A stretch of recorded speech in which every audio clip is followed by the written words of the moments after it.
أعوذ بالله من الشيطان الرجيم.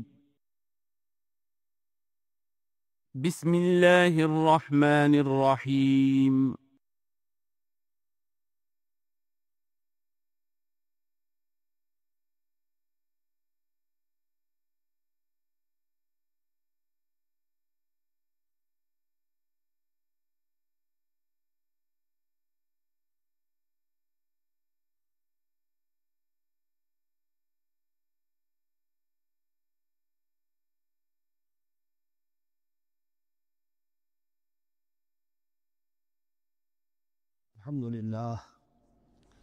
الحمد للہ وکفا والصلاة والسلام علی عباده الذین اصطفى اما بعد فاعوذ باللہ من الشیطان الرجیم بسم اللہ الرحمن الرحیم وَإِذْ قَالَ رَبُّكَ لِلْمَلَائِكَةِ إِنِّي جَاعِلٌ فِي الْأَرْضِ خَلِيفَةً قالوا وتجعل فيها من يفسد فيها ويسفك الدماء ونحن نسبح بحمدك ونقدس لك قال إني أعلم ما لا تعلمون صدق الله العظيم رب اشرح لي صدري ويسر لي أمري واحلل عقدة من لساني يفقهوا قولي۔ جیسا کہ میں نے عرض کیا تھا، سورہ بقرہ کے پہلے 4 رکوع نہایت اہم ہیں، نہایت جامع ہیں۔ پہلے 2 رکوعوں میں 3 قسم کے انسانوں کی وضاحت کی گئی، 3 قسم کے کردار کے نقشے کھینچ دیے گئے۔ تیسرے رکوع میں قرآن مجید کی دعوت کا خلاصہ آ گیا، توحید فی العقیدہ، توحید فی العمل، یعنی عبادت اللہ کی، ایمان بالرسالت، قرآن مجید کو منزل من اللہ کلام ماننا۔ اس میں اگر شک ہے تو جو بھی چیلنج تھا، اگر واقعتاً تمہیں شک ہے، حقیقت میں شک نہیں ہے، لیکن جیسا کہ تم کہہ رہے ہو کہ تمہیں شک ہے تو کوشش کرو اس کے مقابلے کی ایک صورت بنانا۔ پھر آخرت، جنت اور دوزخ، ان دونوں کا تذکرہ ہو گیا۔ پھر ایک خاص مسئلہ جو قرآن مجید کے اسلوب پر اعتراض کی شکل میں آیا کہ اس میں مچھر جیسی حقیر شے کا بھی تذکرہ ہے، اس کی حکمت بیان کر دی گئی کہ تشبیہ اور تمثیل میں ظاہر بات ہے کہ ممثل لہو اور ممثل بہی میں مناسبت چاہیے۔ جس چیز کے لیے تمثیل بیان کی جا رہی ہے، جس شے سے تمثیل بیان کی جا رہی ہے، ان میں مناسبت ہونی چاہیے، اس میں عظیم یا حقیر کا کوئی سوال نہیں۔ پھر یہ بات کہ جن لوگوں کے دلوں میں زیغ ہے، کجی ہے، وہ اس قرآن سے بھی ان کی ضلالت میں، گمراہی میں اضافہ ہوگا۔ جو لوگ طالب حق ہے ان کو یہ قرآن مجید ہدایت دے گا۔ اور کن کو اللہ گمراہ کرتا ہے؟ جو سرکش ہے، جو نمبر 1 اللہ سے جو عہد کر کے دنیا میں آئے تھے اس کی خلاف ورزی کر رہے ہیں اور صلہ رحمی کے بجائے قطع رحمی کرتے ہیں۔ اس کے بعد ایک بہت اہم فلسفیانہ بات آ گئی، اور اسی کے ضمن میں نے اصل میں یہ ساری بات دہرائی ہے۔ میں نے کہا تھا کہ یہ بات واضح ہوگی آگے جا کر سورہ غافر میں۔ پھر ذہن میں لائیے کہ جب یہ صورت نازل ہوئی ہے، سورہ غافر نازل ہو چکی تھی، لہذا یہاں اجمالی تذکرہ ہے، وہاں تفصیلی تذکرہ ہے۔ اہل جہنم کا قول نقل ہوا ہے، ربنا امتنا اثنتین واحییتنا اثنتین فاعترفنا بذنوبنا فہل الی خروج من سبیل۔ اے اللہ، تو نے 2 مرتبہ ہم پر موت وارد کی، 2 مرتبہ ہمیں زندہ کیا، اب ہم نے اپنے قصور تسلیم کر لیے، تو اب یہاں سے بھی کوئی اور مرحلہ ہے یا نہیں؟ یہاں سے نکلنے کا بھی کوئی راستہ ہے یا نہیں؟ اس سے حقیقت یہ واضح ہوئی، انسان کی تخلیق اول ہوئی عالم ارواح میں، صرف ارواح کی حیثیت سے، اور حدیث میں آتا الارواح جنود مجندہ، لشکروں کی شکل، تمام انسان۔ ان سے عہد لیا گیا الست بربکم قالوا بلی، پھر سلا دیا گیا ارواح کو۔ یہ گویا کہ پہلی موت تھی جو ہم گزار آئے۔ پھر عالم خلق کا مرحلہ آیا۔ عالم خلق میں یہ تناسل کے ذریعے سے رحم مادر میں جب ایک جنین تیار ہوتا ہے تو ایک حدیث ہے حضرت عبداللہ ابن مسعود سے 4 مہینے کا جب جنین ہو جاتا ہے تو اس کے بعد وہ روح لا کر اس میں پھونک دی جاتی ہے. یہ گویا کہ احیاء اولا ہو گیا، پہلی مرتبہ کا زندہ کیا جانا، پہلی موت کی نیند سے جگا دیا گیا. اے تازہ واردان بساط ہوائے دل، اب ہم اس دنیا میں اس جسد کے ساتھ زندہ ہوئے، اب پھر موت آئے گی، جسد یہی چلا جائے گا جہاں سے آیا تھا، روح جہاں سے آئی تھی وہاں واپس جائے گی. ثم یمیتکم ثم یحییکم ثم الیہ ترجعون، پھر تمہیں اللہ کی طرف لوٹا دیا جائے گا. یہ ہے بہت گہرا نقطہ فلسفہ دین کا. اس کے بعد مضمون شروع ہو رہا ہے خلافت کا، جس کا اجمالی جو ہے تذکرہ تیسرے رکوع کی آخری آیت میں آ گیا. هو الذی خلق لکم ما فی الارض جمیعا، زمین میں جو کچھ ہے اے انسانوں تمہارے لیے پیدا کیا گیا. اسی کے ساتھ جڑتا ہوا مضمون اب خلافت کا آ رہا ہے. وَإِذْ قَالَ رَبُّكَ لِلْمَلَائِكَةِ إِنِّي جَاعِلٌ فِي الْأَرْضِ خَلِيفَةً، اور یاد کرو جب کہ کہا تھا تمہارے رب نے فرشتوں سے میں بنانے والا ہوں زمین میں ایک خلیفہ. اب خلیفہ کی حقیقت کو سمجھیے. خلیفہ کسے کہتے ہیں؟ نائب. عام طور پر لوگوں کو مغالطہ ہوتا ہے کہ خلیفہ جانشین جو ہے وہ تو کسی کے موت کے بعد ہوتا ہے، زندگی میں تو نہیں ہوتا. لیکن یہاں اصل میں ہمارے لیے بہت آسان ہے. انسان کی جو اصل حقیقت ہے اس دنیا میں، اس کو سمجھنے کے لیے یوں سمجھیے کہ ہم آج سے 50 سال پہلے انگریز کے غلام تھے. ہمارا بادشاہ یا ملکہ انگلستان میں تھا یا تھی. دہلی میں وائس رائے ہوتا تھا. وائس رائے کا کام کیا ہے؟ جو حکم آیا ہے ہز میجسٹیز گورنمنٹ کا یا ہر میجسٹیز گورنمنٹ کا جو حکم آیا ہے بلا چون و چرا، بغیر کسی تغیر و تبدل کے نافذ کرے.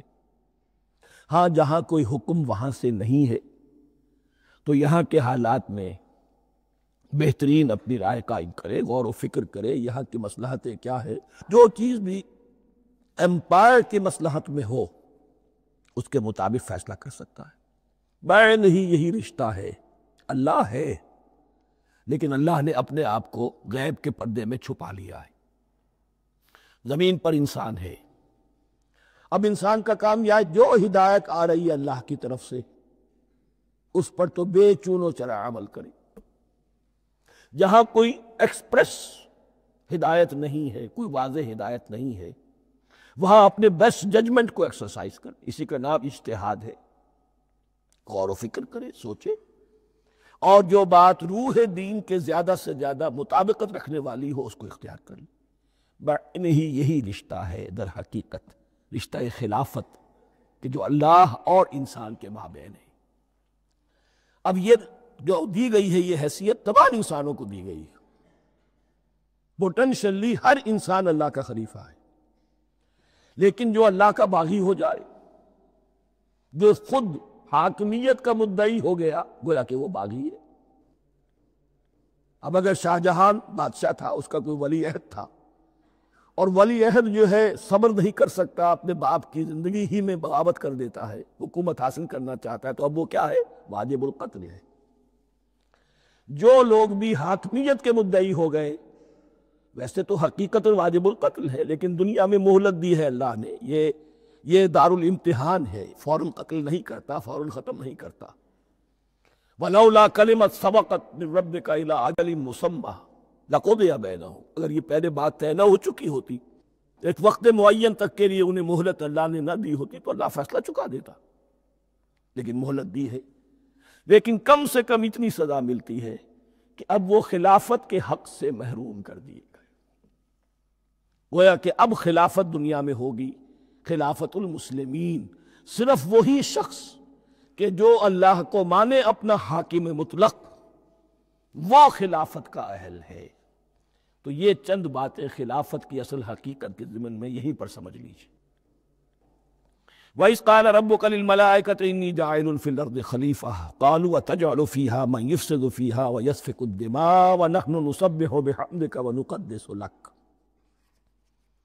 اور یاد کرو جب کہ تمہارے رب نے کہا تھا فرشتوں سے کہ میں زمین میں خلیفہ بنانے والا ہوں، تو انہوں نے کہا کہ کیا تو بنائے گا اس میں جو فساد مچائے گا اس میں اور خوریزی کرے گا؟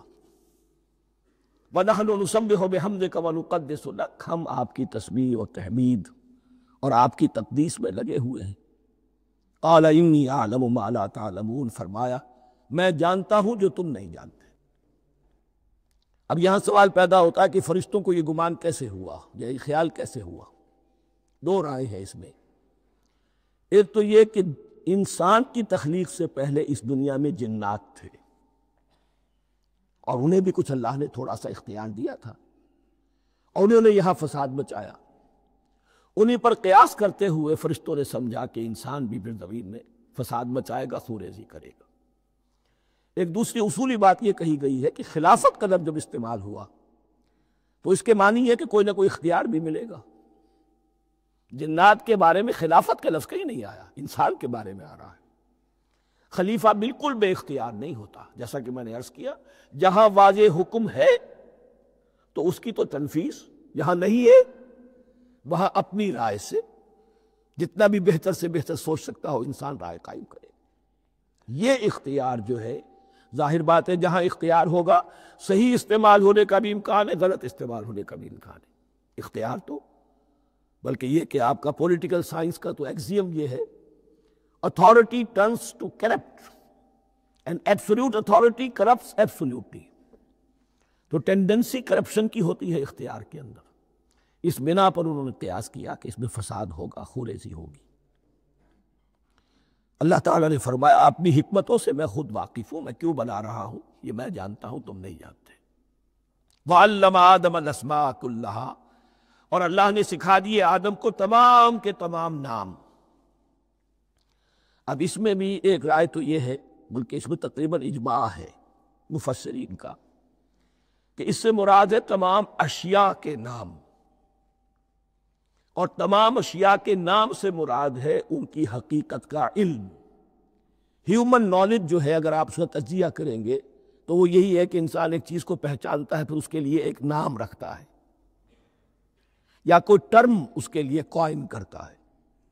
اس نام یا ٹرم اور اس کے حوالے سے، اصطلاح کے حوالے سے بہت سے حقائق کو اپنے ذہن کے اندر محفوظ کرتا ہے۔ تو گویا کہ ان علمہ آدم الاسماء کلہا، تمام نام سکھا دیے کل مادی کائنات کے اندر جو کچھ وجود میں آنے والا تھا، ان سب کی حقیقت سے پوٹینشلی حضرت آدم کو آگاہ کر دیا۔ یہ پوٹینشل علم ہے، ہیومن نالج، جو ایکوائرڈ نالج ہے، جو انسان کو سمع اور بصر اور اپنے اس دماغ کے کمپیوٹر کے ذریعے سے حاصل ہوتا ہے۔ ایک ہے ریویلڈ نالج جو اللہ وحی کے ذریعے سے بھیجتا ہے، ایک ہے ایکوائرڈ نالج، انسان خود علم حاصل کرتا ہے۔ اس نے آنکھوں سے دیکھا، کان سے سنا، نتیجہ نکالا، اور اس کمپیوٹر نے اس کو پروسیس کیا، اس نتیجے کو کہیں میموری کے اندر سٹور کر لیا۔ یہ کمپیوٹر ہے بہت بڑا۔ پھر کچھ اور دیکھا، کچھ اور سنا، کچھ چھو کر معلوم ہوا، کچھ چکھ کر معلوم ہوا، کچھ سونگھ کر معلوم ہوا، کوئی اور نتیجہ نکلا، اسے وہ پاسٹ میموری کے ساتھ اس کو ٹیلی کیا اور نتیجہ نکالا۔ اس طرح رفتہ رفتہ ان السمع والبصر والفؤاد کل اولئک کان عنہ مسئولا، یہ ایکوائرڈ نالج تین چیزوں سے انسان کو حاصل ہو رہا ہے، سماعت، بصارت اور یہ عقل، جو فائدہ اخذ کرتی ہے، جو اس کو پروسیس کرتی ہے، اس تمام جو سینس ڈیٹا اس کو مہیا ہوتا ہے سینس آرگنز کے ذریعے سے۔ یہ علم ہے جو پوٹینشلی حضرت آدم کو دے دیا گیا۔ اس کی ایکسفولیشن ہو رہی ہے، اب درجہ بدرجہ وہ علم پھیل رہا ہے، بڑھ رہا ہے، اور بڑھتے بڑھتے کہاں تک پہنچے گا ہم کچھ نہیں کہہ سکتے، کہاں سے کہاں پہنچ گیا انسان۔ اس نصف صدی کے اندر علم انسانی میں جو ایکسپلوژن ہوا ہے، میں اور آپ اس کا تصور تک نہیں کر سکتے۔ اکثر بڑے بڑے جو سائنسدان ہیں انہیں تصور نہیں ہے، اس لیے کہ ایک شخص اپنی لائن فزکس کے بارے میں جانتا ہے کیا کچھ ہو گیا، یا فزکس کی بھی کسی شاخ کے بارے میں جانتا ہے، باقی دوسری جو لائن اسے کچھ پتہ نہیں۔ اسپیشلائزیشن کا دور ہے، لہذا جو ایکسپلوژن کہا جائے، دھماکہ ہوا ہے علم کا، اس کا کوئی اندازہ نہیں ہے۔ اور کس تیزی کے ساتھ وہ چیز آگے بڑھ رہی ہے، کس تیزی کے ساتھ ایک چیز آج جو ایجاد ہوئی چند دنوں کے اندر اندر اس کے بعد اس کا نیا کوئی ورشن آ جاتا ہے اور یہ چیز جو ہے آبسولیٹ ہو جاتی ہے۔ کمیونیکیشن کے اندر جو انقلاب عظیم برپا ہوا، تو آپ یہ سمجھیے کہ اقبال نے جو شعر کبھی کہا تھا کہ عروج آدم خاکی سے انجم سہمے جاتے ہیں کہ یہ ٹوٹا ہوا تارا مہ کامل نہ بن جائے۔ اور یہ مہ کامل بنے گا کب؟ جب دجال کی شکل اختیار کرے گا۔ دجال کون ہوگا؟ جو ان تمام قواعد طبیعہ کے اوپر قابو پا لے گا، جب چاہے گا جہاں چاہے گا بارش برسائے گا، رزق کے تمام خزانے اپنے ہاتھ میں لے لے گا، جو اس کے اوپر ایمان لائے گا اسی کو ملے گا، کسی اور کو نہیں ملے گا، اس کی آواز پوری دنیا میں سنائی دے گی، وہ چند دنوں کے اندر پوری دنیا کا چکر لگا لے گا۔ یہ ساری چیزیں جو حدیث میں دجال کے بارے میں آئی ہے وہ اسی علم ادب ایکوائرڈ نالج کے اس حد کو پہنچ جانا کہ وہ ٹوٹل مسٹریز نیچر کی جو ہے وہ اس پر منکشف ہو جائے اور ان قواعد طبیعہ کو ہارنس کر لے، قابو میں لے آئے اور انہیں استعمال کرے۔ کبھی جب ہمارے کسی بہت 200-300ویں کوئی پیڑھی میں کوئی ہمارے جد امجد ہوں گے جنہوں نے کوئی چٹان دیکھی کہ گری، پتھر پر پتھر ٹکرایا تو آگ اس میں سے شعلہ نکلا، اس کا یہ مشاہدہ کافی ہو گیا آگ پیدا کرنے کے لیے۔ پتھروں کو ٹکراؤ، آگ پیدا کر لو۔ یہ اس دور کی سب سے بڑی ایجاد تھی، آگ، انرجی۔ اب وہ انرجی کہاں سے کہاں پہنچی؟ وہ آگ نے بھاپ کی شکل اختیار کی، پھر ہم نے بجلی ایجاد کی، اور کب کیا ہے ایٹمک انرجی ہے اور نبل کیا کیا ہے، واللہ اعلم۔ اس تمام چیزوں کا تعلق ہے خلافت ارضی کے ساتھ۔ لہذا فرشتوں کو جو بتایا گیا وہ یہ ہے کہ آدم کو علم بھی دیا جا رہا ہے، صرف اختیار ہی نہیں دیا جا رہا، علم دیا جا رہا ہے۔ وَعَلَّمَ آدَمَ الْأَسْمَاءَ كُلَّهَا ثُمَّ عَرَضَهُمْ عَلَى الْمَلَائِكَةِ، پھر ان تمام اشیاء کو پیش کیا فرشتوں کے سامنے۔ فَقَالَ أَنبِئُونِي بِأَسْمَاءِ هَؤُلَاءِ، اور فرمایا کہ مجھے بتاؤ ان چیزوں کے نام، ان کنتم صادقین، اگر تم سچے ہو۔ قالوا سبحانک لا علم لنا الا ما علمتنا، انہوں نے کہا پروردگار تو پاک ہے ہر نقص سے، ہر عیب سے، ہر ضعف سے، ہر احتیاج سے، مبرہ ہے، منزہ ہے، اعلیٰ ہے، ارفع ہے۔ لا علم لنا الا ما علمتنا، ہمیں کوئی علم حاصل نہیں سوائے اس کے جو تو نے ہمیں سکھا دیا ہے۔ اس کی تعبیر یہی بہتر معلوم ہوتی ہے کہ ملائکہ کی حیثیت در حقیقت اس کائناتی جو حکومت ہے اللہ کی، آفاقی حکومت، اس کے کارندوں کی ہے، یا اس کے سول سرونٹس ہے۔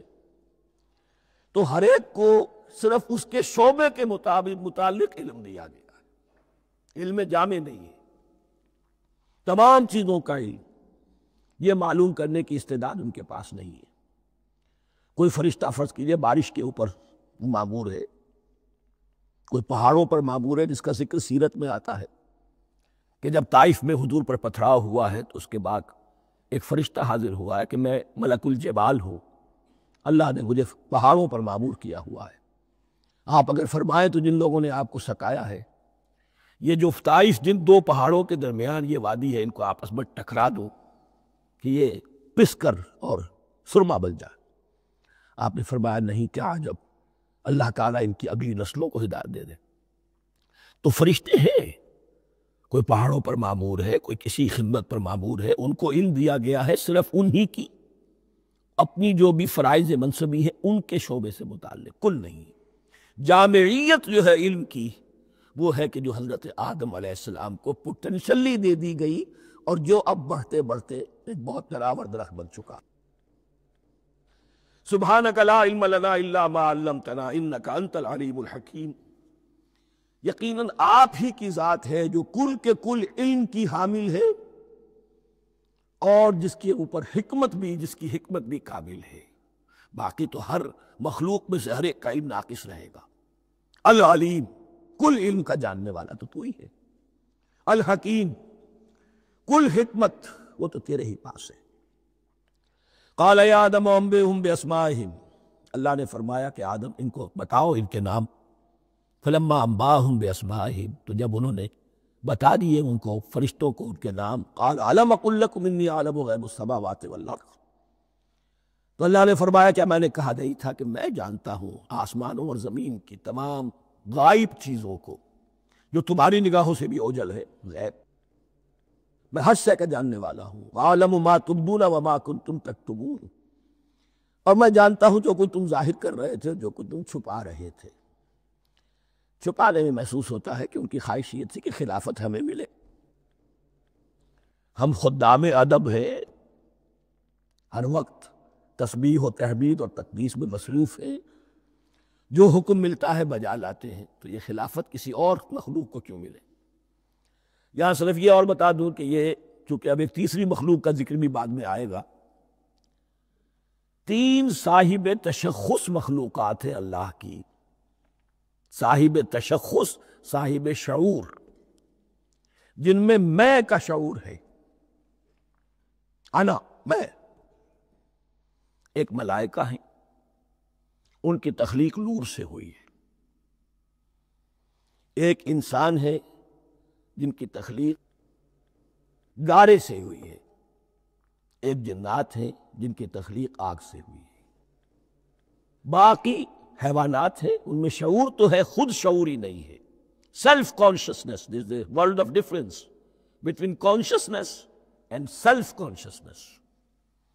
انسان جب دیکھتا ہے تو اس کو یہ بھی معلوم ہے میں دیکھ رہا ہوں.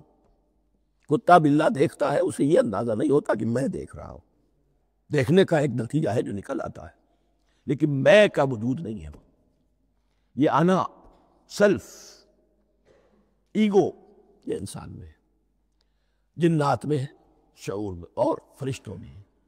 ایک نوری مخلوق, ایک ناری مخلوق, ایک زمین کے اس کرسٹ میں یہ جو مٹی اور گارے, مٹی کا اور پانی کا جو مغلوبہ ہے گارے کی شکل میں, اس سے بنا ہے.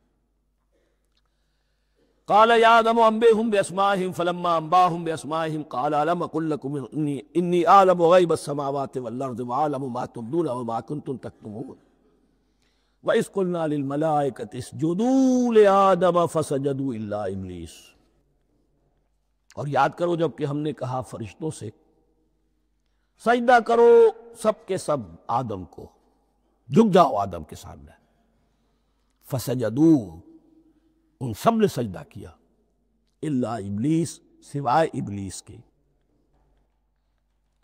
پہلی بات تو یہ سمجھیے کہ تمام ملائکہ کے سجدے کی ضرورت کیا تھی. کیا یہ صرف تعظیماً تھا؟ اور تعظیماً اگر تھا تو کیا آدم خاکی کی تعظیم تھی یا کسی اور شے کی تعظیم تھی؟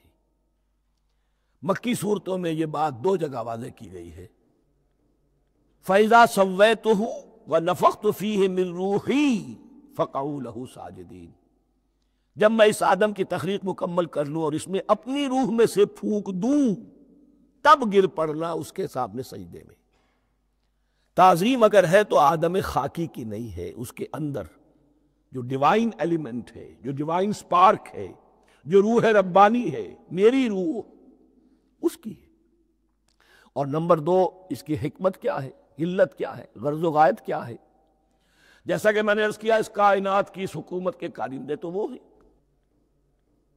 خلیفہ بنایا جا رہا انسان کو, جب تک یہ ساری سول سروس اس کے تابع نہ ہو خلافت کیسے کرے گا؟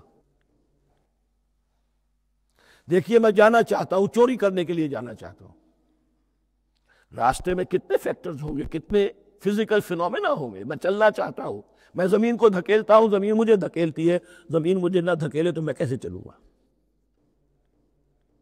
یہ پوری کائنات جو ہے, یہ جب ہم کو ارادہ کرتے ہیں اور کوئی فیل کرتے ہیں تو اس فیل کے پورے ہونے میں, اس کے ظہور میں نہ معلوم کون کون سے ایلیمنٹس ہیں, کون کون سی فورسز آف دی نیچر ہیں جو ہمارے ساتھ موافقت کرتی ہے تو ہم وہ کام کر سکتے ہیں.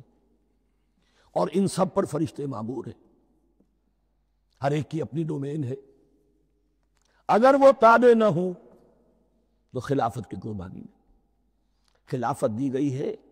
یہ ادھر جانا چاہتا ہے, جانے دو. یہ نماز کے لیے مسجد میں جانا چاہتا ہے, جانے دو. یہ چوری کے لیے نکلا ہے, نکلنے دو. اس لیے کہ اس کو جو اختیار دیا گیا ہے, اس کے اختیار کے استعمال میں یہ تمام جو قوتیں ہیں وہ اس کے ساتھ موافقت کرتی ہیں، تب اس کا کوئی ارادہ وہ اچھا ہو یا برا وہ پایہ تکمیل کو پہنچ سکتا ہے۔ یہ گویا کہ سبارڈینیشن اس کے لیے سمبل کہ تمام فرشتوں کو جھکا دیا گیا۔ البتہ اس آیت میں ایک مغالطہ پیدا ہوتا ہے، الا ابلیس، سوائے ابلیس کے۔ مغالطہ یہ پیدا ہوتا ہے کہ شاید وہ بھی فرشتہ تھا، اس لیے کہ حکم تو فرشتوں کو دیا گیا تھا۔ پھر نوٹ کیجئے اس سے پہلے، بہت پہلے سورہ کہف نازل ہو چکی ہے، اور سورہ کہف میں فرما دیا گیا ہے کان من الجن ففسق عن امر ربی، وہ جن تھا بس اس نے سرکشی کی اپنے رب کے حکم سے۔ فرشتے کی شان یہ نہیں ہے، وہ اللہ کے کسی حکم کی سرتابی نہیں کرتا۔ لا یعصون اللہ ما امرہم ویفعلون ما یؤمرون، وہ اللہ کے کسی حکم کی نافرمانی نہیں کرتے اور جو حکم ملتا ہے بجا لاتے ہیں۔ یہ جنات کے اندر اختیار تھا، جیسے اختیار انسانوں کو دیا گیا ہے۔ جنات میں نیک بھی ہے، بد بھی ہے، اعلیٰ بھی ہے، ادنا بھی ہے، جیسے انسانوں میں۔ لیکن یہ عزازیل جو جن تھا، علم اور عبادت دونوں کے اعتبار سے بہت بلند ہو گیا تھا، اور یہ فرشتوں کا یوں سمجھیے کہ ہم نشین، فرشتوں کے ساتھ اس طور سے شامل، جیسے بہت سے انسان بھی اگر اپنی بندگی میں، زہد میں، عبادت میں، نیکی میں ترقی کرے تو ان کا ملائے اعلیٰ کے ساتھ، عالم ارواح کے ساتھ، عالم ملائکہ کے ساتھ ایک رابطہ قائم ہوتا ہے۔ اسی طریقے سے وہ جو عزازیل تھا، جن ہونے کے باوجود اپنی نیکی، عبادت، پارسائی اور اپنے علم میں فرشتوں سے بہت آگے تھا، اس لیے معلم الملکوت کی شکل اختیار کر چکا تھا۔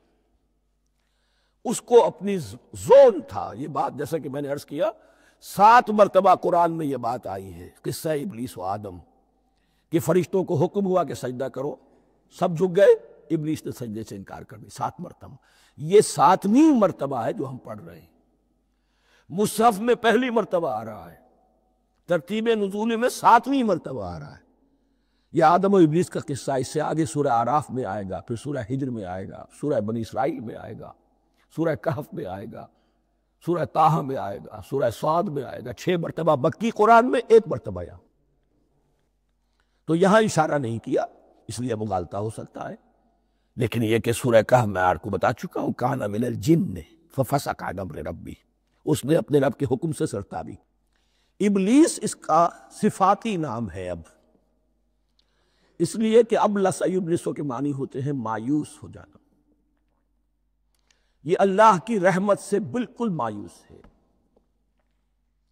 اور مایوس جو ہو جائے وہ شیطان ہو جاتا ہے۔ اب میرا تو چھٹکارا نہیں ہے، جتنوں کو برباد کر سکوں کروں، میری تو عاقبت خراب ہو چکی ہے، جتنوں کو اپنے ساتھ، ہم تو ڈوبے ہیں سلم، تم کو بھی لے ڈوبیں گے۔ اب وہ شیطان اس معنی میں کہ انسان کی عداوت اس کی گھٹی میں پڑ گئی، اس نے اللہ سے پھر اجازت بھی لی کہ مجھے مہلت دے دے، یوم یبعثون، قیامت تک کے دن کے لیے، تو میں ثابت کر دوں گا کہ یہ آدم اس رتبے کا حقدار نہ تھا، مستحق نہ تھا جو اسے دیا گیا۔ انا خیر منہ، میں اس سے بہتر ہوں۔ خلقتنی من نار وخلقتہ من طین، تو نے مجھے آگ سے بنایا، اسے گارے سے بنایا۔ لیکن یہ تکبر ہے در حقیقت کہ جس نے اسے راگہ درگاہ حق کر دیا۔ وَإِذْ قُلْنَا لِلْمَلَائِكَةِ اسْجُدُوا لِآدَمَ فَسَجَدُوا إِلَّا إِبْلِيسَ أَبَىٰ وَاسْتَكْبَرَ، ابا اس نے انکار کیا، واستکبر اور تکبر کیا، استکبار کیا، وَكَانَ مِنَ الْكَافِرِينَ۔ کانا عربی زبان میں 2 طرح کا ہوتا ہے، تامہ، ناقصہ۔ ایک معنی یہ ہو سکتے ہیں کہ ہو گیا، اب اپنے اس استکبار اور انکار کی وجہ سے کان من الکافرین، وہ کافروں میں سے ہو گیا۔ ایک کانا تامہ ہوتا تھا ہی کافروں میں سے، یعنی اس کے اندر سرکشی چھپی ہوئی تھی، اب ظاہر ہو گئی۔ یہ معاملہ ہوتا ہے، کسی شخص کی بدنیت ہی اس کے اوپر پردے پڑے رہتے ہیں نیکی کے، زہد کے، کسی خاص وقت میں آ کر وہ ننگا ہو جاتا ہے، اور جو اس کے اندر تھا اصل، اس کی حقیقت، وہ سامنے آ جاتی ہے۔ اس کا امکان ہے، تو دونوں معنی اس کے ہو سکتے ہیں۔ وَقُلْنَا يَا آدَمُ اسْكُنْ أَنْتَ وَزَوْجُكَ الْجَنَّةَ، اور ہم نے کہا کہ اے آدم رہو تم اور تمہاری بیوی جنت میں۔ اب یہ جنت کون سی ہے؟ اکثر حضرات کے نام کر کے نزدیک یہ جنت کہیں آسمان ہی میں تھی، آسمان ہی میں حضرت آدم کی تخلیق ہوئی۔ البتہ یہ سب مانتے ہیں کہ ایک وہ جنت الفردوس جو ہے جس میں جانے کے بعد پھر واپس نکلنے کا کوئی امکان نہیں، یہ وہ جنت نہیں ہے جس میں کہ آخرت میں لوگوں کو جا کر داخل ہونا ہے، اس میں داخل ہونے والے کے نکلنے کا کوئی امکان نہیں۔ ایک رائے یہ بھی ہے، میرا رجحان اس رائے کی طرف ہے، تخلیق آدم اسی زمین پر ہوئی ہے، وہ جن مراحل سے گزری ہے تخلیق وہ ایک علیحدہ مسئلہ ہے۔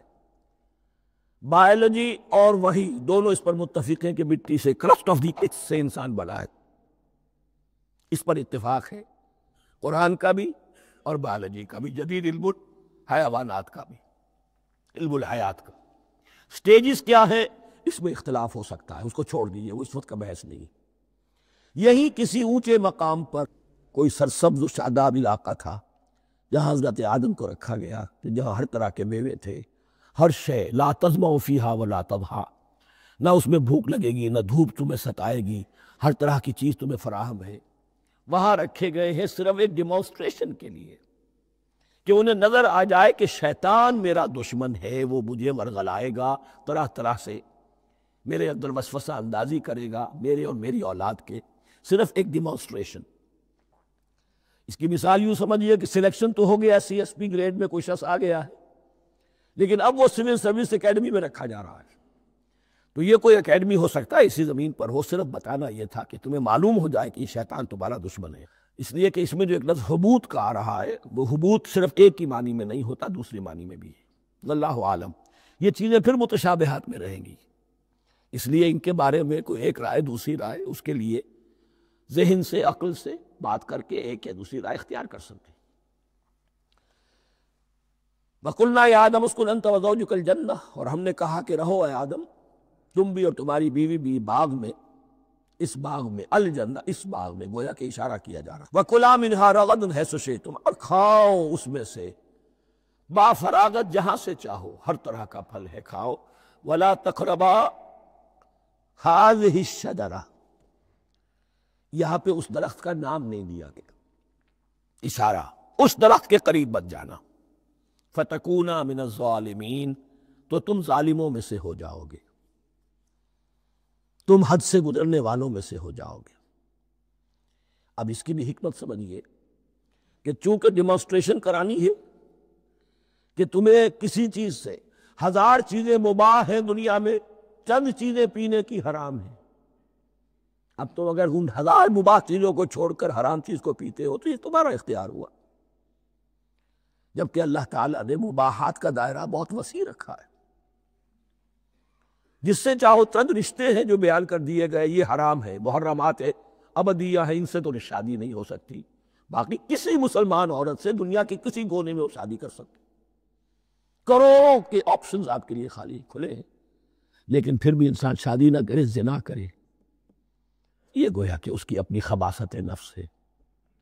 ایک نہیں، دو دو، تین تین، چار چار تک شادی کرو، اجازت ہے تمہیں۔ تو اس اعتبار سے مباحات، اب یہ پورا باغ تمہارے لیے مباح ہے، بس ایک درخت ہے اس کے پاس نہ جانا، اور درخت کا نام لینے کی کوئی ضرورت نہیں، تو آزمائش تھی، صرف ایک آزمائش اور اس کی ڈیمانسٹریشن۔ فَأَزَلَّهُمَا الشَّيْطَانُ عَنْهَا، تو پھسلا دیا ان دونوں کو شیطان نے اس درخت کے بارے میں۔ اب وہ کس کس طریقے سے پھسلایا، یہ بھی جیسا کہ میں نے عرض کیا 6 مرتبہ چونکہ یہ قصہ آ چکا ہے، اس کی آپ کو سورہ طٰہٰ میں تفصیل ملے گی، کس کس طریقے سے پھسلایا اور اس بات کے لیے تیار کیا۔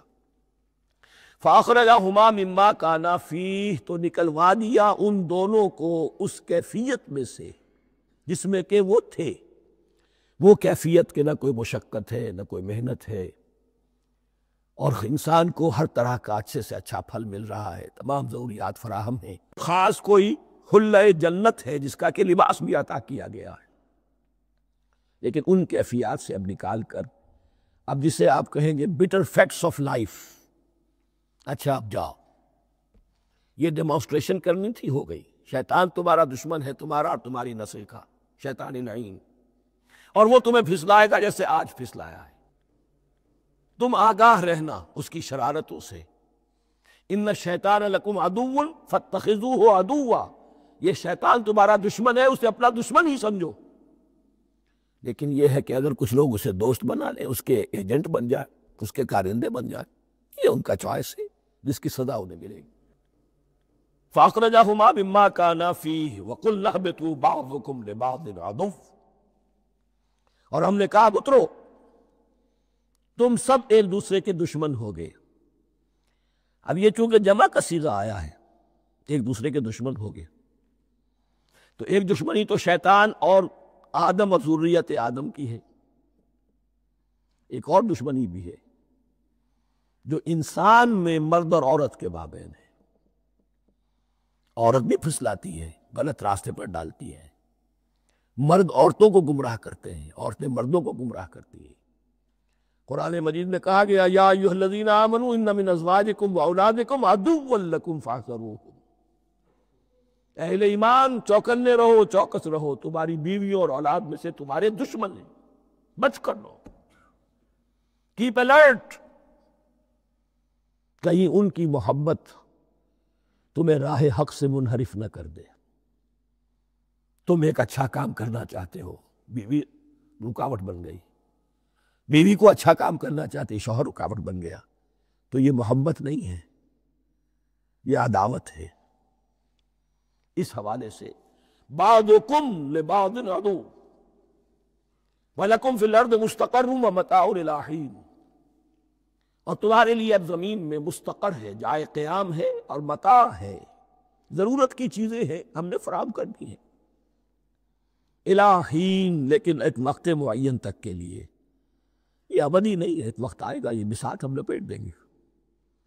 یوم نطوی السماء کطی السجل للکتب، جس دن کے ان تمام فضاؤں کو اور تمام خلاؤں کو، تمام آسمانوں کو اس طرح لپیٹ لیں گے جیسے کتابوں کا تمار لپیٹ دیا جاتا ہے۔ ایک وقت آئے گا، یہ تخلیق الی اجل مسمى ہے، الی حین ہے۔ فتلقى آدم من ربہ کلمات فتاب علیہ، تو سیکھ لیے، حاصل کر لیے آدم نے اپنے رب سے کچھ کلمات، تو اللہ نے ان کی توبہ قبول کر لی۔ اب اس کی وضاحت سورہ اعراف میں ہے، یہ تو چونکہ پس منظر میں وہ 2/3 قرآن موجود ہے، اس کی وضاحت کیا ہے کہ حضرت آدم میں سخت پشیمانی پیدا ہوئی ہے، میں نے کیا کیا، مجھ سے خطا سرزد ہو گئی، اللہ کے حکم کی میں نے خلاف ورزی کی، لیکن ان کے پاس الفاظ نہیں تھے کن الفاظ میں اللہ سے استغفار کریں، کن الفاظ میں اللہ سے معافی چاہیں۔ اللہ کی رحمت یہ ہوئی کہ اللہ نے الفاظ انہیں خود تلقین فرما دی۔ یہ اللہ کی شان رحیمی ہے۔ اصل شے جو ہے وہ انسان کے اندر گناہ پر ندامت کا پیدا ہو جانا ہے، یہ اصل توبہ ہے۔ علامہ اقبال نے جو بڑی اپنی آغاز عنفوان شباب میں جو اشعار کہے تھے، ان میں سے ایک شعر کو سن کر پھڑک اٹھے تھے اس وقت کے اساتذہ بھی۔ موتی سمجھ کے شان کریمی نے چن لیے، قطرے جو تھے میرے عرق انفعال کے، انفعال کہتے شرمندگی کو، شرمندگی سے میری پیشانی پر جو پسینے کے قطرے نمودار ہو گئے، میرے پروردگار کو وہ اتنے عزیز ہوئے، اس نے انہیں موتی کی طرح چن لیا۔ موتی سمجھ کے شان کریمی نے چن لیے، قطرے جو تھے میرے عرق انفعال کے۔ تو فتلقى آدم من ربہ کلمات، ان پر پچھتاوا ہوا، ندامت ہوئی، اللہ نے انہیں الفاظ، وہ الفاظ کیا تھے وہ سورہ اعراف میں ہیں، ربنا ظلمنا انفسنا وان لم تغفر لنا وترحمنا لنکونن من الخاسرین، اے اللہ ہم نے اپنی جانوں پر ظلم کیا ہے، اور اگر تو نے ہمیں بخش نہ دیا اور رحم نہ فرمایا تو ہم تو خسارہ والوں میں ہو جائیں گے، تباہ ہو جائیں گے، برباد ہو گئے۔ یہی پر فوری تقابل موجود ہے۔ غلطی ابلیس سے بھی ہوئی، حکم سے سرتابی ہوئی، لیکن اس پر ندامت نہیں ہوئی، تکبر کی بنا پر اور اکڑ گیا، انا خیر منہ۔ غلطی آدم سے بھی ہوئی، نافرمانی ہوئی، لیکن اس پر پشیمان ہوئے اور توبہ کی۔ وہ شیطنت ہے، یہ آدمیت ہے، ورنہ کوئی انسان گناہ سے اور معصیت سے مبرہ نہیں ہے۔ حضور کی ایک حدیث ہے، کلو بنی آدم کلکم خطاؤون، کلو بنی آدم خطاؤون وخیر الخطائین التوابون۔ آدم کے تمام اولاد، تمام انسان خطا کار ہیں، ان خطا کاروں میں بہتر وہ ہیں، اچھے وہ ہیں جو توبہ کرتے ہیں۔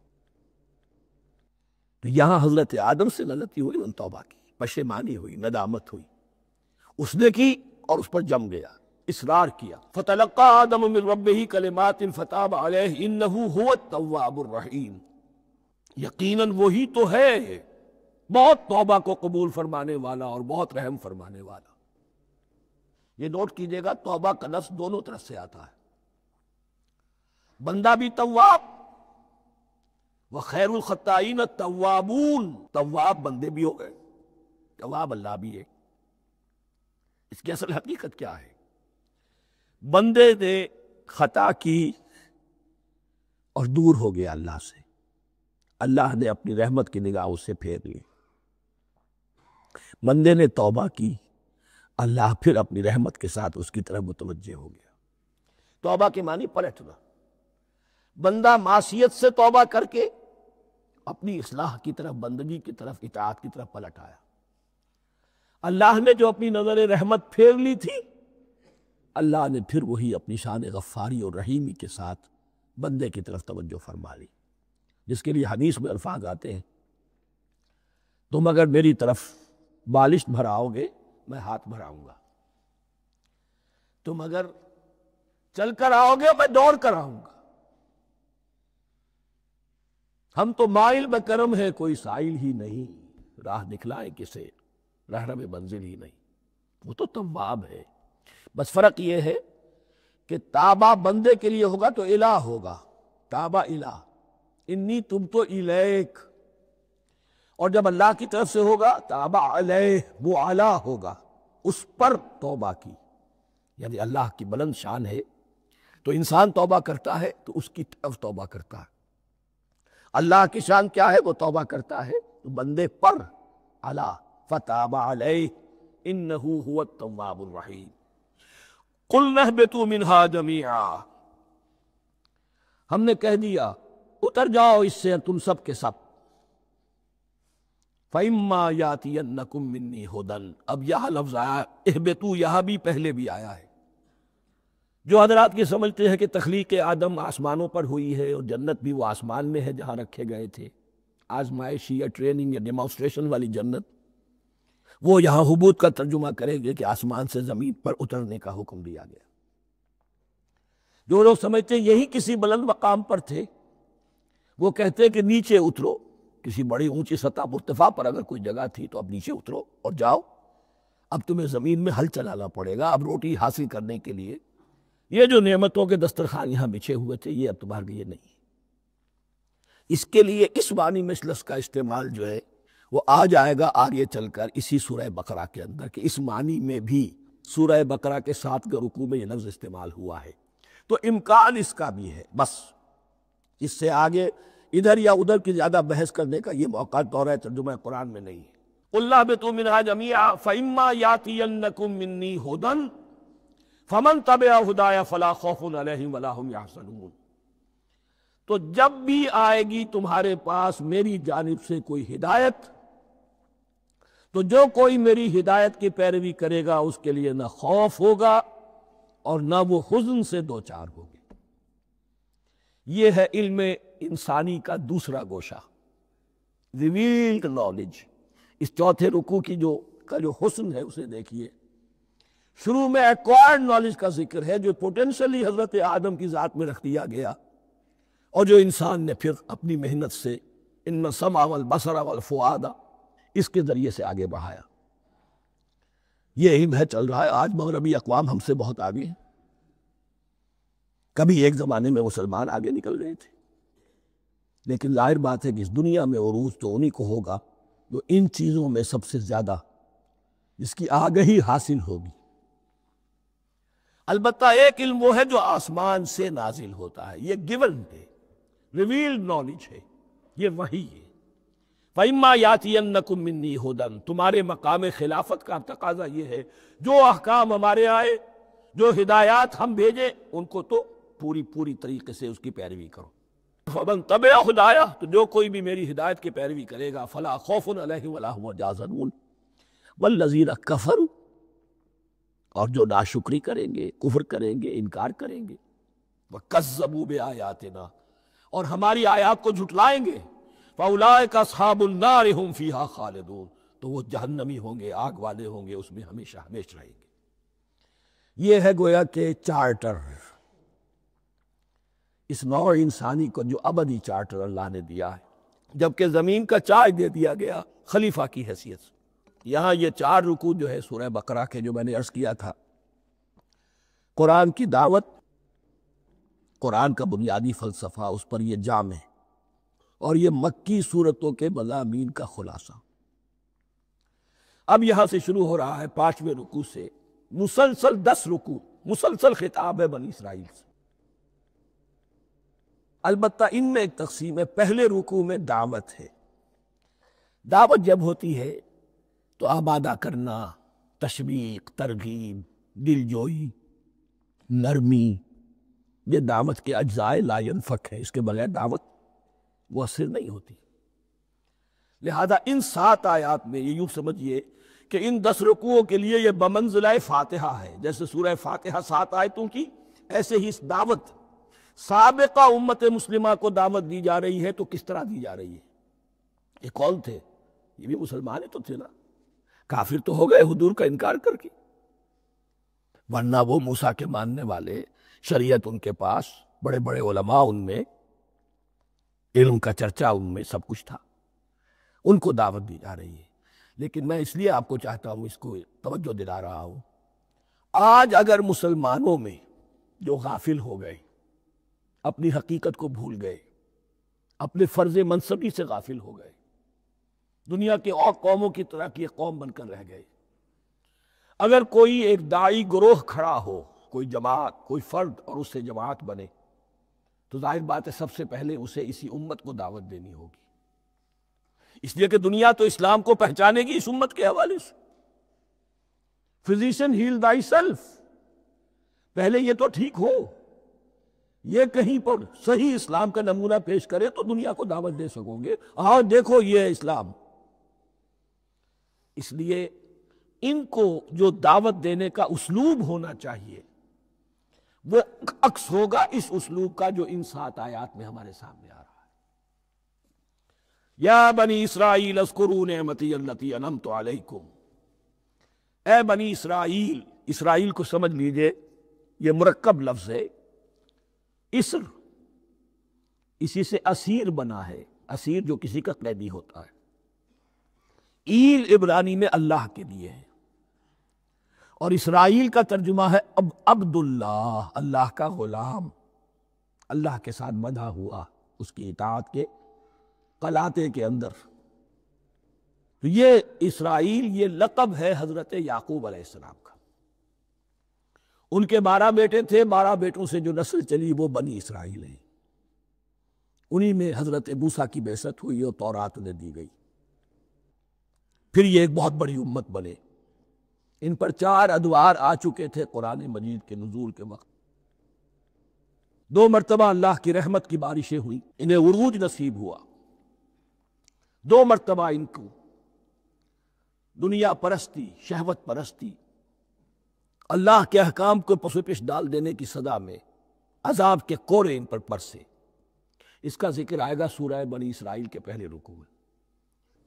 اس وقت جبکہ قرآن نازل ہو رہا ہے، اس وقت وہ اپنے اس زوال کے دور میں تھے۔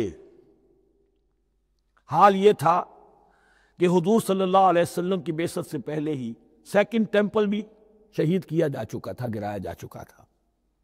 حضرت سلیمان نے جو بنایا تھا ہیکل سلیمانی، جس کو یہ 1st ٹیمپل کہتے، اسے نیبوکدنضر نے گرا دیا تھا حضرت مسیح سے بھی کئی 100 سال پہلے۔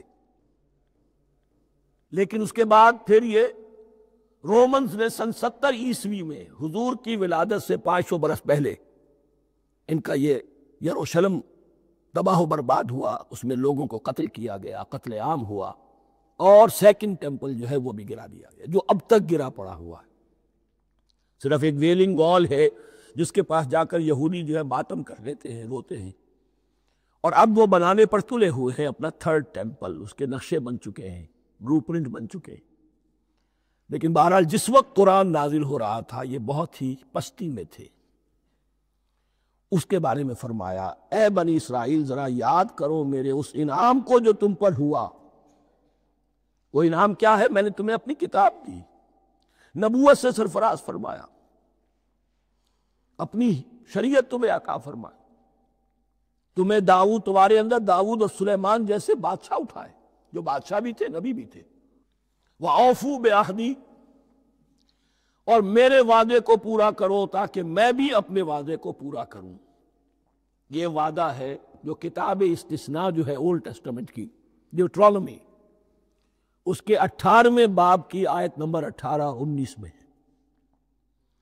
حضرت موسیٰ سے خطاب کر کے اس میں اللہ نے یہ الفاظ فرمائے، میں ان کے بھائیوں میں سے تیرے مانند ایک نبی برپا کروں گا اور اس کے منہ میں اپنا کلام ڈالوں گا، اور وہ وہی کچھ بتائے گا جو میں اس سے کہوں گا۔ یہ گویا کہ حضرت موسیٰ علیہ السلام کی امت کو بتایا جا رہا تھا کہ نبی آخر الزماں آئیں گے اور تمہیں انہیں قبول کرنا ہے۔ قرآن مجید میں اس کا بڑا تفصیلی ذکر سورہ اعراف میں آئے گا انشاءاللہ۔ لیکن یہاں فرمایا اوفوا بعہدی اوف بعہدکم، تم میرا عہد پر پورا کرو، میرے اس نبی کو تسلیم کرو، اس پر ایمان لاؤ، اس پر کی صدا پر لبیک کہو، تو میں تمہیں میرے انعام و اکرام اور بڑھتے چلے جائیں گے۔ وَإِيَّايَ فَارْهَبُونِ، اور صرف مجھ سے ڈرو۔ وَآمِنُوا بِمَا أَنزَلْتُ مُصَدِّقًا لِمَا مَعَكُمْ، اور ایمان لاؤ اس پر جو میں نے نازل کیا ہے، جو تمہارے پاس جو تورات ہے اس کی تصدیق کرتے ہوئے آیا ہے۔ اس کے دو معنی ہے، ایک تو قرآن تصدیق کرتا ہے تورات کی اور انجیل کی، فیہا ہدی و نور، فیہ ہدی و نور، اور دوسرے یہ کہ قرآن اور محمد صلی اللہ علیہ وسلم ان پیشین گوئیوں کے مصداق بن کر آئے ہیں جو تورات میں تھی، ورنہ وہ پیشین گوئیاں جھوٹی ثابت ہوتی۔ ان کے مصداق کون ہیں؟ قرآن اور محمد صلی اللہ علیہ وسلم۔ یہ دونوں معنی اس کے ہیں۔ وَآمِنُوا بِمَا أَنزَلْتُ مُصَدِّقًا لِمَا مَعَكُمْ وَلَا تَكُونُوا أَوَّلَ كَافِرٍ بِهِ، اور دیکھو تم ہی سب سے پہلے اس کا کفر کرنے والے نہ بن جاؤ۔ تمہیں تو سب کچھ معلوم تھا، تم تو منتظر تھے، تم تو آخری نبی کے انتظار میں تھے اور ان کے حوالے سے دعائیں کیا کرتے تھے کہ اللہ اس نبی آخر الزمان کے واسطے سے ہماری مدد فرما اور کافروں کے مقابلے میں ہمیں فتح عطا فرما۔ یہ آئے گا آگے چل کر اسی سورہ بقرہ کے اندر۔ لیکن اب تم ہی سب سے بڑھ کر کافر ہو گئے، تم ہی سب سے بڑھ کر دشمن ہو گئے۔ وَلَا تَكُونُوا أَوَّلَ كَافِرٍ بِهِ وَلَا تَشْتَرُوا بِآيَاتِي ثَمَنًا قَلِيلًا، اور دیکھو میری ان آیات کے عوض حقیر سی قیمت قبول نہ کرو۔ یہ آیات الہیہ ہیں، ان کو رد کر رہے ہو، کس لیے؟ ہماری مسندیں، ہماری حیثیت، ہماری چودراہٹیں، کہیں ان پر کوئی آنچ نہ آ جائے۔ حقیر سی چیزیں، یہ صرف اس دنیا کا سامان ہے، اس کے سوا کچھ نہیں۔ وَلَا تَشْتَرُوا بِآيَاتِي ثَمَنًا قَلِيلًا وَإِيَّايَ فَاتَّقُونِ، اور صرف مجھ سے تقوی اختیار کرو، میرا تقوی اختیار کرو۔ وَلَا تَلْبِسُوا الْحَقَّ بِالْبَاطِلِ وَتَكْتُمُوا الْحَقَّ وَأَنْتُمْ تَعْلَمُونَ، اور نہ گڈمڈ کرو حق کے ساتھ باطل کو، اور مت چھپائے حق کو، ذرا حالے کہ تم جانتے ہو۔ یہ بات اچھی طرح نوٹ کرنی ہے، جانتے بوجھتے کر، ایک ہے مغالطے میں کرنا، وہ ضلالت ہے، گمراہی ہے۔ ایک جان بوجھ کر کرنا، حق کو پہچان کر اسے رد کرنا، یہ پھر اللہ تعالیٰ کے غضب کو دعوت دینا ہے، wrath of اللہ، اس کے غضب کو دعوت دینا ہے کہ حق کو پہچان کر اس کی نفی کی جائے۔ وَأَنْتُمْ تَعْلَمُونَ، علماء یہود قرآن مجید میں آگے چل کر آئے گا، ایسے پہچانتے تھے محمد کو اور قرآن کو جیسے اپنے بیٹوں کو، یعرفونہ کما یعرفون ابناہم، ایسے پہچانتے جیسے اپنے بیٹوں۔ وَأَقِیمُوا الصَّلَاةَ وَآتُوا الزَّکَاةَ، دیکھو نماز قائم کرو، زکوٰۃ ادا کرو، وَارْكَعُوا مَعَ الرَّاكِعِينَ، اور جھکنے والوں کے ساتھ جھکو۔ یہ اول تو رکوع کو انہوں نے اپنے ہاں سے خارج کر دیا تھا، ثانیاً باجماعت نماز ان کے ہاں ختم ہو گئی تھی۔ وَارْكَعُوا مَعَ الرَّاكِعِينَ، جماعت باجماعت نماز کی طرف اشارہ ہے۔ أَتَأْمُرُونَ النَّاسَ بِالْبِرِّ وَتَنْسَوْنَ أَنفُسَكُمْ، کیا تم لوگوں کو نیکی کا حکم دیتے ہو، تقویٰ کی، پارسائی کی تعلیم دیتے ہو؟ میں کہہ رہا ہوں کہ اصل میں مخاطب کون ہے؟ علماء یہود۔ اس آیت سے ثابت ہو گیا عالم ہمارا بھی جب بھی کھڑا ہوگا اونچے سے اونچا آواز کہے گا، اعلیٰ سے اعلیٰ بات کہے گا۔ اکثر بیشتر کا حال یہ ہے کہ ان کا اپنا کردار دیکھیے تو کوئی مناسبت ہی نہیں اس سے جو وہ بات کہہ رہا ہے، جو لوگوں کو دعوت دے رہا ہے اس پر خود عمل نہیں۔ تو یہی در حقیقت علماء یہود کا کردار بن چکا تھا۔ أَتَأْمُرُونَ النَّاسَ بِالْبِرِّ وَتَنْسَوْنَ أَنفُسَكُمْ، کیا تم لوگوں کو نیکی کا حکم دیتے ہو اور خود اپنے آپ کو بھول جاتے ہو؟ وَأَنْتُمْ تَتْلُونَ الْكِتَابَ، اور یہ سب کچھ تم کر رہے ہو اس حال میں کہ کتاب پڑھتے بھی ہو، تورات پڑھتے ہو، صاحب تورات ہو۔ ہمارے بھی بہت سے علماء کا، علماء سو جنہیں ہم کہتے ہیں، حال یہ ہو چکا ہے، خود بدلتے نہیں قرآن کو بدل دیتے ہیں، ہوئے کس درجہ فقیہان ہم بے توفیق۔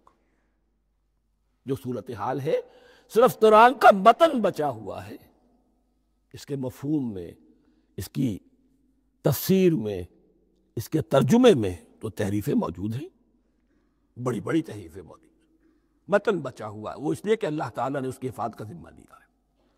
وَاسْتَعِینُوا بِالصَّبْرِ وَالصَّلَاةِ، اور مدد حاصل کرو دو چیزوں سے، صبر اور نماز۔ یہ صبر کا لفظ یہاں پر بہت قیمتی ہے، بہت بامانی ہے۔ علماء سو کیوں وجود میں آتے ہیں؟ جب وہ دنیا کے کتے بن جائیں گے تو دین کو بدنام کرنے والے، بظاہر دینی مناصب ہے لیکن اصل میں ان کے پردے میں دنیا داری کی جا رہی، صبر نہیں، بس صبر کے ساتھ اور نماز کے ساتھ، اس لیے کہ آپ صحیح راستے پر آئیں گے۔ اگر کوئی عالم دین لوگوں پر تنقید کرے گا، لولا ینہاہم الربانیون والاحبار، کیوں نہیں روکتے ان کے علماء اور ان کے اولیاء اور صوفیاء ان کو حرام کھانے سے اور جھوٹ بولنے سے؟ اگر کوئی شخص روکے گا اس کو پھر نذرانے تو نہیں ملے گی، اس کی خدمتیں تو نہیں ہوگی۔ اگر تو دنیا میں صبر اختیار کرنا ہے تب تو آپ حق بات کہہ سکتے ہیں، اور اگر دنیاوی ایمبیشنز ہے تو پھر آپ کو کہیں نہ کہیں کمپرومائز کرنا پڑے گا۔ وَاسْتَعِینُوا بِالصَّبْرِ وَالصَّلَاةِ، صبر اور نماز۔ وَإِنَّهَا لَكَبِیرَةٌ، اور یقیناً یہ بہت بھاری شے ہے، بہت بھاری شے ہے۔ عام طور پر خیال یہ ہے کہ انہا کی ضمیر صرف صلاۃ کی طرف جاتی ہے، نماز بہت بھاری ہے۔ ایک رائے یہ ہے کہ نہیں، یہ پورے طرز عمل کی طرف جا رہی ہے، یہ طرز عمل کہ خود صبر کرو، اس دنیا میں صبر کرو، دنیا اور دنیا کے متعلقات میں کم سے کم پر قانع ہو جاؤ، اور حق کا بول بالا کرنے کے لیے میدان میں آ جاؤ، یہ طرز عمل۔ اور اس میں پھر نماز، الصلاۃ عماد الدین۔ وَإِنَّهَا لَكَبِیرَةٌ إِلَّا عَلَى الْخَاشِعِينَ، یہ یقیناً بہت بھاری چیز ہے، یہ روش، یہ رویہ بھی بہت بھاری اور نماز بھی بہت بھاری ہے، سوائے ان خشوع رکھنے والوں کے، ڈرنے والوں کے، جن کے دل جھک گئے ہیں اللہ کے سامنے۔ الَّذِينَ يَظُنُّونَ أَنَّهُمْ مُلَاقُو رَبِّهِمْ، جنہیں یہ یقین ہے کہ انہیں اپنے رب سے ملاقات کرنی ہے، جیسا کہ میں نے شروع میں توجہ دلائی تھی، وَبِالْآخِرَةِ هُمْ يُوقِنُونَ، یہ ایمان بالآخرت ہے جو انسان کو سیدھا رکھتا ہے عمل کے میدان میں۔ الذین یظنون انہم ملاقو ربہم وانہم الیہ راجعون، اور جنہیں یہ یقین ہے کہ بالآخر اسی کی طرف ہمیں لوٹنا ہے۔ بارک اللہ لی ولکم فی القرآن العظیم ونفعنی وإیاکم بالآیات والذکر الحکیم۔